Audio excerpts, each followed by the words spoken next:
Welcome back, my friends, once again. In the last turn, we have discussed about the wave motion and types of the wave, that is transverse and longitudinal wave. Now we define few important terms related to wave motion and then give about the velocity of wave inside a medium. First of all, write down wave number. What is the wave number? What do about this term? First of all, wave number denoted by nu bar. ये इसका symbol है. Wave number है क्या?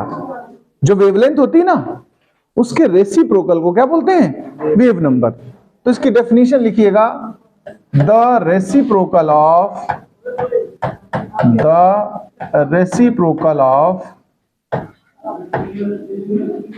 wavelength is called reciprocal of wavelength is called wave number. देखो wave number हम लोग ऐसे लिख देंगे, wave number is equal to 1/λ.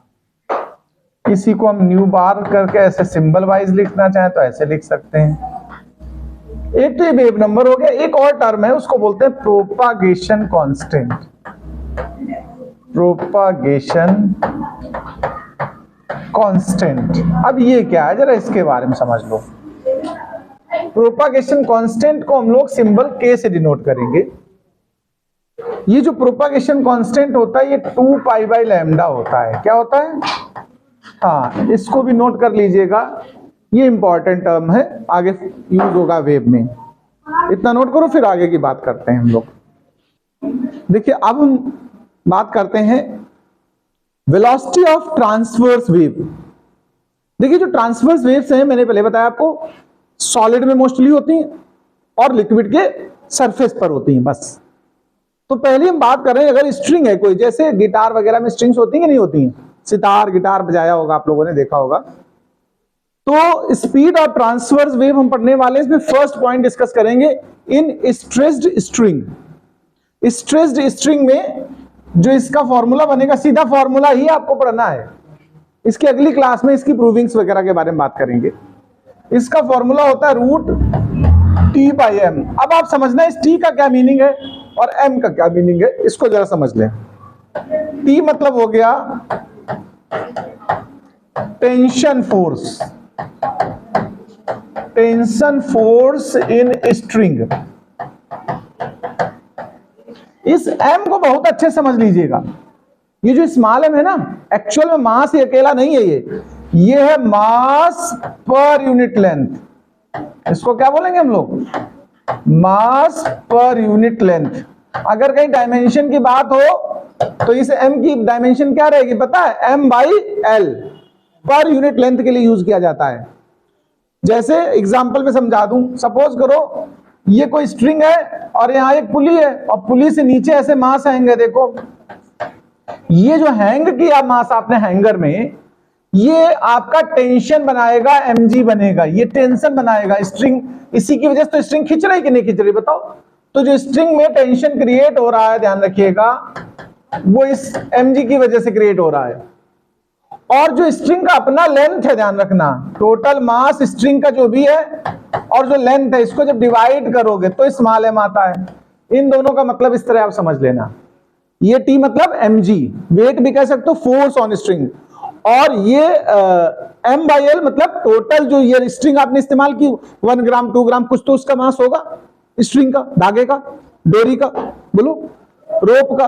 तो जो आपने यूज किया उसका टोटल मास जितने भी ग्राम है और total length 1 metre 2 metre 2.5 metre जो भी है उससे डिवाइड करें, वो जो आता है उसको हम बोलते हैं स्मॉल m. तो जब भी आप स्ट्रिंग के केस में अगर कभी कोई न्यूमेरिकल प्रॉब्लम सॉल्व करें तो फॉर्मूला क्या लगाएंगे? V = √T/m. ओके, एक बात. दूसरी बात, एक और चीज समझ लो, सॉलिड्स में अगर यही चीज हो, हम कहेंगे इन सॉलिड. अगर सॉलिड मीडियम कोई लेते हैं तो सॉलिड के पास होती रिजिडिटी, तो वहां इसका फॉर्मूला थोड़ा चेंज हो जाएगा. v is equal to root eta by D इस्तेमाल होगा। अब ईटा क्या है यहां पर जान लेना है। ईटा होता है modulus of rigidity, modulus of rigidity, और डी हमारी है density of the medium, density of the medium. इतना नोट कर लीजिए पहले तो।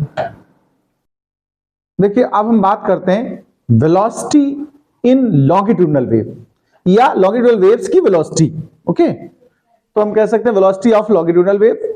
इसमें सबसे पहला मीडियम उठा रहे हैं, लिक्विड हो या गैस हो। भाई लॉन्गिट्यूडनल वेव्स हर काइंड के मीडियम में प्रोड्यूस होती हैं, सॉलिड हो, लिक्विड हो या गैस हो। तो सबसे पहले लिक्विड और गैस की बात करें तो इसमें जब हम लोग निकालते हैं तो रिजिडिटी की जगह हम लोग यहां वर्ड यूज करते हैं बल्क मॉडुलस। यहां रिजिडिटी वर्ड नहीं होगा, यानी ईटा नहीं यूज करेंगे। तो इसकी जो वेलोसिटी का फार्मूला होगा वो हो जाएगा root B by D. B क्या है? Bulk modulus of the medium, ये बल्क मॉडुलस है। और डी क्या है भैया जी? Density of the medium. तो अगर कभी हम लिक्विड में या सॉलिड में यूज करेंगे तो ये फॉर्मूला यूज होगा लिक्विड और गैस में।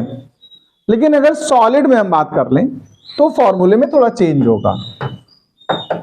इन सॉलिड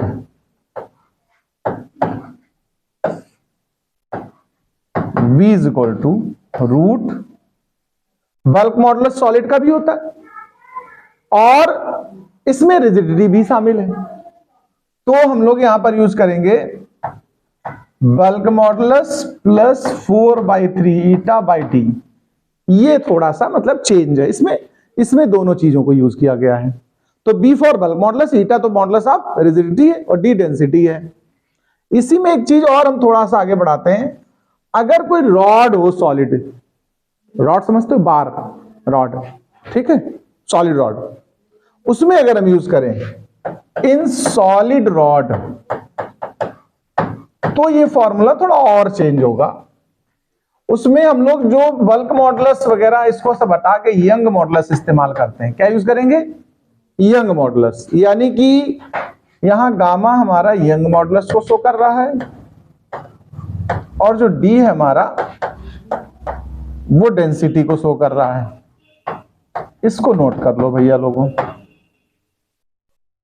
एक चीज और यहां पर समझ लीजिएगा, ये जो फैक्टर हमने यहां यूज किया है इसका नाम है इलोंगेशनल इलास्टिसिटी, b प्लस 4/3 ईटा।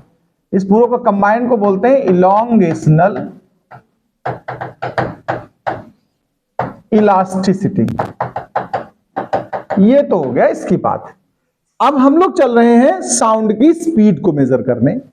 तो नेक्स्ट आर्टिकल हमारा स्टार्ट होगा speed of sound.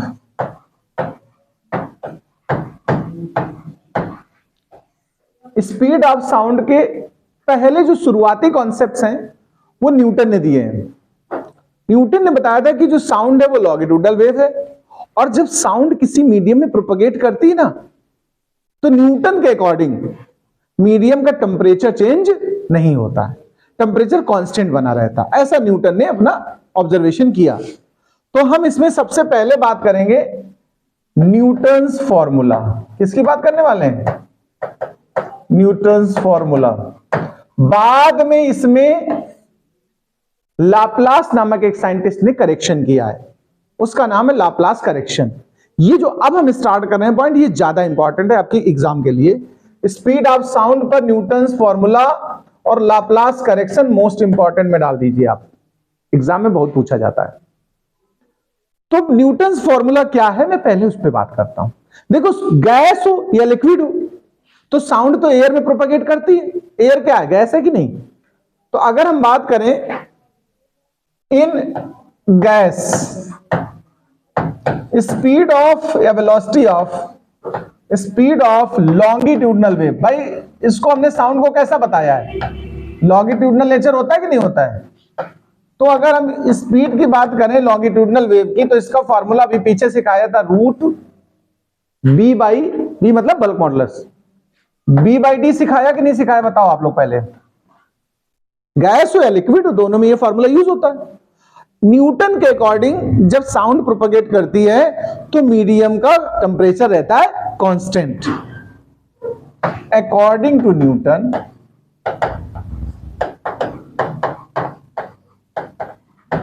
when sound propagates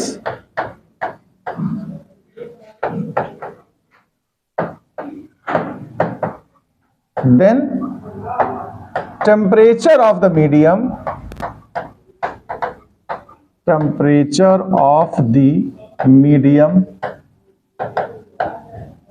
remains constant।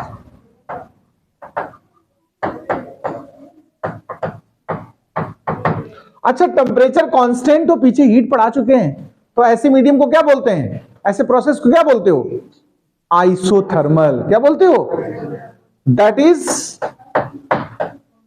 Process will be isothermal. अब आइसोथर्मल प्रोसेस आ गया, इसके बारे में हम आपको जानकारी दे दें। ये प्रूव भी किया जा सकता है बट प्रूव करने की नीड नहीं है। आइसोथर्मल प्रोसेस के लिए जो बल्क मॉडुलस है ना, वो प्रेशर के इक्वल होता है। किसके, ये हम लोग प्रूव कर सकते हैं, लेकिन हम यहां लिखेंगे we know that for isothermal process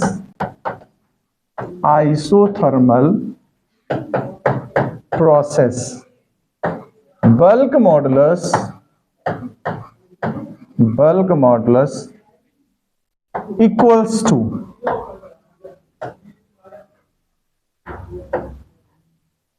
pressure. मतलब जो बी हमने यूज किया वो क्या बन जाएगा, अब पी। तो अब जरा फॉर्मूला देखो क्या बना। Now V is equal to root P by D हो गया कि नहीं हो गया, बताओ। P फॉर प्रेशर यूज हो गया बल्क मॉडुलस के प्लेस पे। अब हम कहेंगे when sound propagates in air, हम एयर के लिए बात कर रहे हैं, प्रोपगेट्स इन एयर, तो एयर के लिए एटमॉस्फेरिक प्रेशर यूज करोगे 1.01 10 टू द पावर 5 न्यूटन पर मीटर स्क्वायर। नहीं होगा, बताओ प्रेशर कितना होता है एयर में, यही तो प्रेशर होता है जो एटमॉस्फेयर का है। और डेंसिटी जो एयर की होती है वो 1.29 होती है। कितनी होती है, 1.29 kg पर मीटर क्यूब। इन दोनों को यहां यूटिलाइज कर दो, तब देखो वेलोसिटी या स्पीड क्या निकलने वाली साउंड की। स्पीड ऑफ साउंड अब देखना, तो v is equal to root 1.01 10 to the power 5 by 1.29। आप इसको जब सिंप्लीफाई करेंगे तो ये आंसर आएगा 280। कितना आएगा, 280 मीटर पर सेकेंड। यानी कि न्यूटन के फॉर्मूले के according speed of sound in air will be 280। But practically ये करेक्ट नहीं है, हम यहां बोलेंगे बट प्रैक्टिकली, अगर प्रैक्टिकली चेक किया गया, but practically speed of sound in air at 0 degree Celsius is 231 metre पर सेकेंड। देखो काफी डिफरेंस है, थोड़ा बहुत होता तो लेट कर लिया जाता, हो जाता, ठीक था भाई। 231 है प्रैक्टिकली, सॉरी 331, उल्टा लिख दिया, ये 331 प्रैक्टिकली है और ये 280 है। हम कहते हैं 330 आ गया होता, 25 तक आ गया होता, 325 है ना, तो हम कह देते ठीक है, थोड़ा बहुत कुछ इधर उधर हो गया होगा। ये तो लंबा डिफरेंस है ना, यानी न्यूटन के फॉर्मूले में कोई ना कोई गड़बड़ी है, कुछ एरर है। तो हम कहेंगे but practically speed of sound in air at 0 degree Celsius is 331 metre पर second, which is quite differ, या which very differs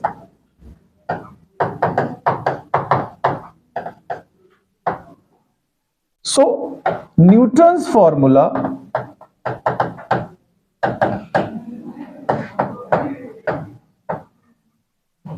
is not perfect। अब इसको क्या करेक्शन की जरूरत पड़ गई, इस पे बात करते हैं, उसका नाम है लाप्लास करेक्शन। अब हम उठाते हैं Laplace correction. Laplace correction in Newton's formula.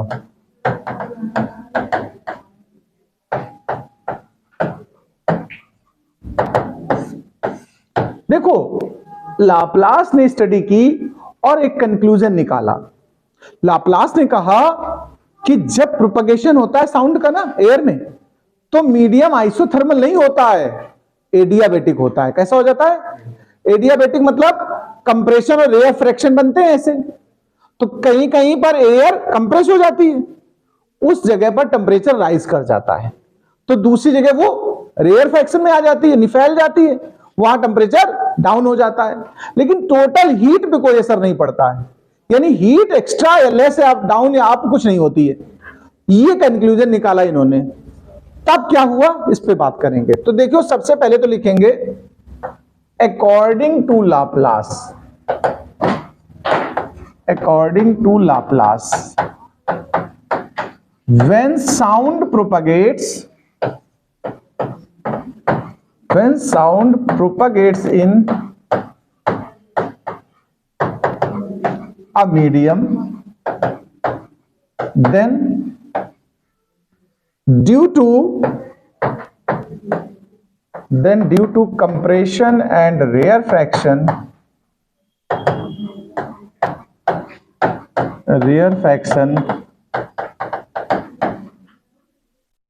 there is adiabatic process,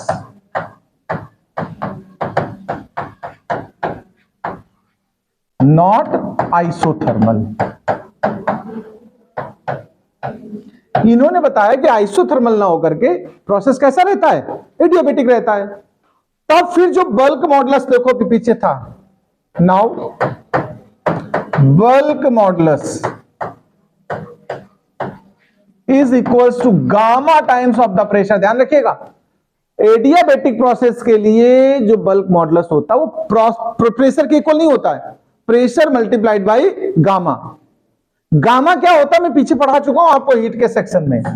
gamma होता था सीपी और सीवी का रेशियो, ध्यान रखना इस बात को। तो इन्होंने बोला, किसने? लाप्लास ने, कि प्रोसीजर आइसोथर्मल नहीं होता है बल्कि एडियाबेटिक होता है, इसलिए हमें बल्क मॉडुलस प्रेशर के इक्वल नहीं लेना चाहिए बल्कि gamma times of the pressure लेना है। अब सुनिए, अब फार्मूला क्या बना स्पीड का? देखो, v is equal to root, अब पहले p बाई डी बना था, तो अब क्या बन गया? Gamma p by D. इतना चेंज आया। ये अगर आप थोड़ा स्प्लिट कर देंगे तो गामा अलग कर दें और p बाई डी अलग कर दें। सुनिए मेरी बात ध्यान से, एयर के कंपोनेंट्स कौन कौन है? नाइट्रोजन और ऑक्सीजन। एयर किससे बनी है बताओ? अच्छा, मेनली किससे बनी है?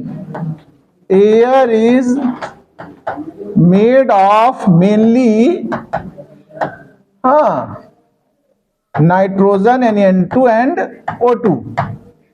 दोनों में दो दो एटम है कि नहीं बताओ? N2 एटॉमिसिटी पड़ी होगी ना। ये डायटॉमिक मॉलिक्यूल है कि नहीं बताओ? Means that is air is diatomic. कह सकते हो कि नहीं कह सकते हो? डायटॉमिक गैसेस के लिए मैं बता दूं आपको, देखो गामा की वैल्यूज होती हैं, मैं इनको अलग से बता दे रहा हूं। गामा इज इक्वल टू वो 1.4 होता है डायटॉमिक के लिए। किसके लिए? अगर डायटॉमिक मॉलिक्यूल कोई है, गैस है, तो उसके लिए गामा की वैल्यू कितनी होती है? 1.4। तो यहां पर हम डायटॉमिक यानी गामा की जगह 1.4 लेंगे, तो अब वेलोसिटी देखो क्या बनी। अब स्पीड का बताना देखा रिजल्ट, स्पीड ऑफ साउंड अब क्या बन रहा है? वो v is equal to root gamma by p by D बोला अभी मैंने। देखो ऐसे, गामा की जगह रख दो रूट में 1.4 और इसकी वैल्यू दोबारा कैलकुलेट करने की जरूरत ही नहीं है। इसकी वैल्यू क्या निकली थी अभी? 280 निकली थी कि नहीं बताओ? रूट में p बाई डी तो पीछे भी निकाला ही न्यूटन वाले में, इसमें ये फैक्टर और एक्स्ट्रा आ गया। जब इन दोनों को सिंप्लीफाई करते हैं तो 332 मीटर पर सेकेंड आ जाता है आंसर। कितना आ जाता है? जो कि प्रैक्टिकल वैल्यू को अप्रोच कर रहा है। बोलो, विच approaches which approaches practical result।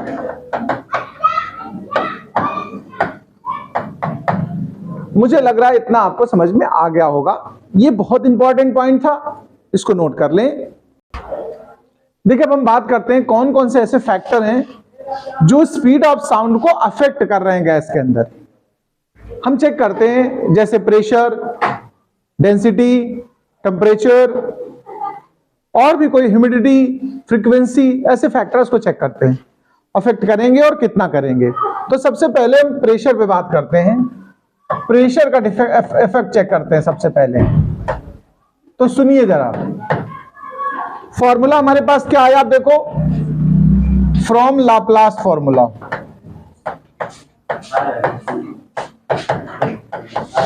अगर हम लाप्लास फॉर्मूले की बात करें तो लाप्लास फॉर्मूला हमारा बताता है v is equal to root gamma p by T. ये है लाप्लास फॉर्मूला। ऐसे देखने से आपको लग रहा होगा कि स्पीड की जो वेलोसिटी की वैल्यू है वो p पर डिपेंड कर रही है। देखो आप फार्मूले में देखो p लगा कि नहीं लगा है, बट एक्चुअल में प्रेशर इंडिपेंडेंट होता है। कैसे प्रूव होगा इसके लिए सुनिए। हम लोग एट कांस्टेंट टेम्परेचर अगर चेक करें, ध्यान से समझना बात को, एट कांस्टेंट टेम्परेचर, जब टेम्परेचर कांस्टेंट होगा तो बायस लॉ यूज होगा कि नहीं होगा बताओ। एट कांस्टेंट टेम्परेचर फॉर्मूला होता है PV is equal to constant. अच्छा, V मतलब वॉल्यूम है, वॉल्यूम इज इक्वल टू क्या होता है पता किसी को, मास अपॉन डेंसिटी।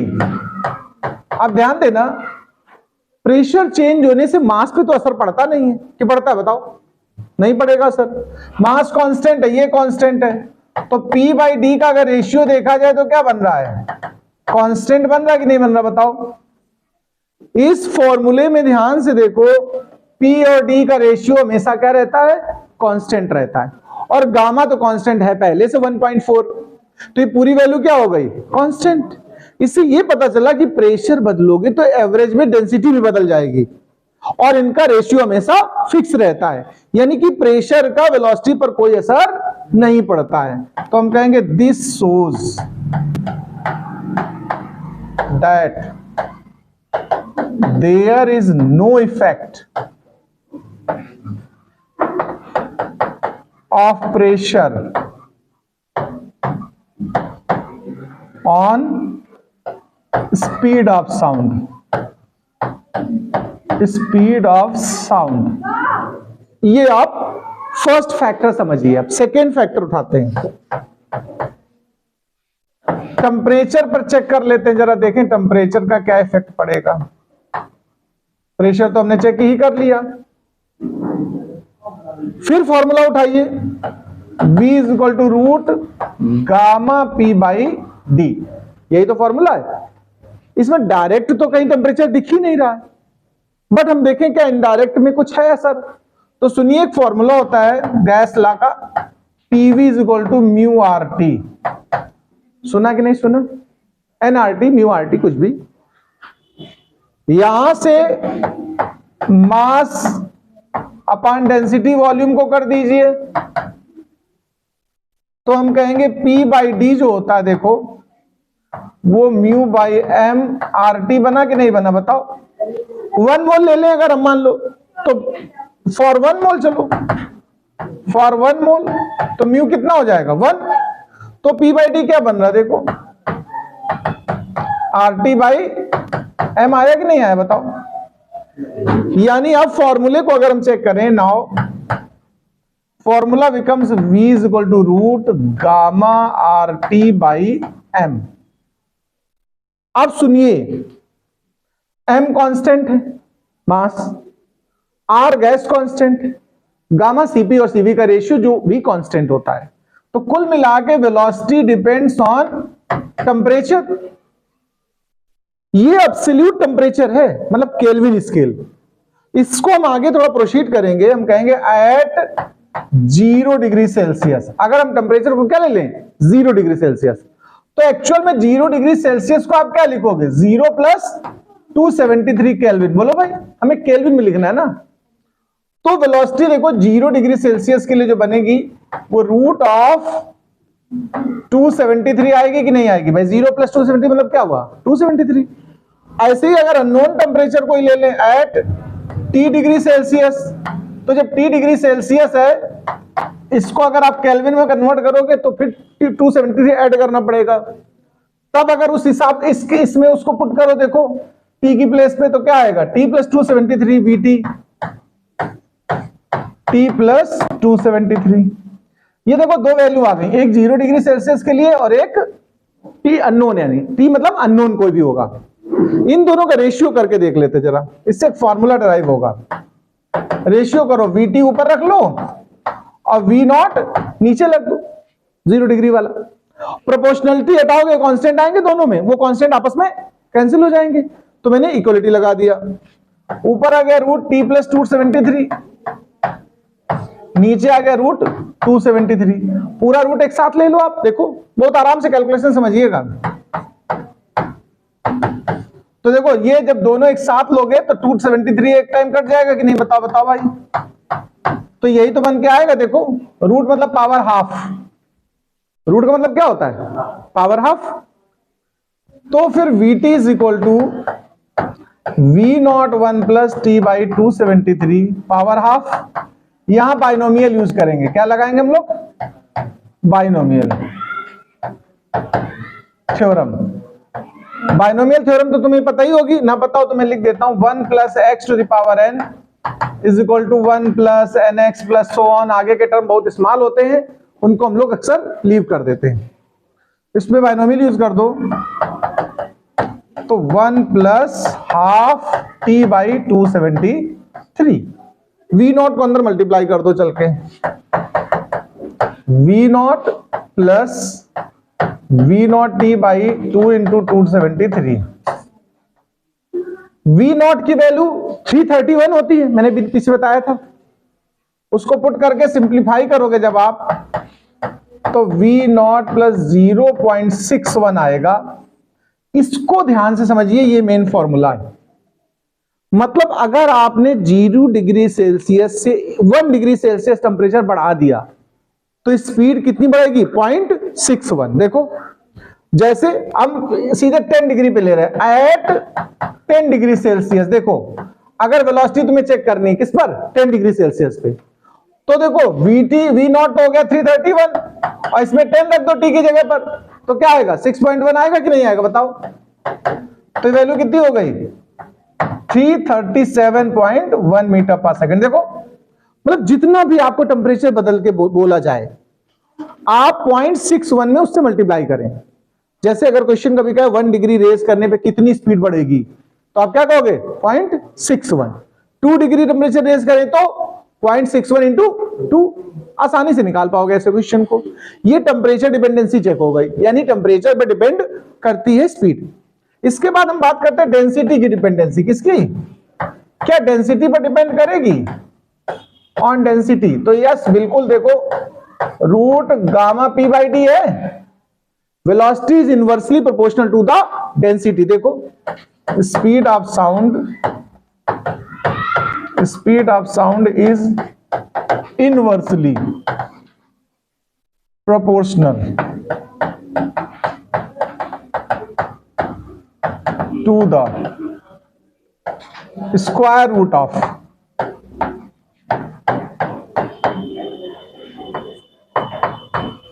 डेंसिटी। इसमें एक एग्जांपल बता दूं आपको। गर्मियों में जो एयर होती है वो ड्राई होती है। कैसी होती है? और बारिश के सीजन में एयर में मॉइस्चर आ जाता कि नहीं? बताओ। मॉइस्चर की डेंसिटी होती है 0.8। कितनी? या मैं एग्जांपल से बता रहा हूं। Density of moisture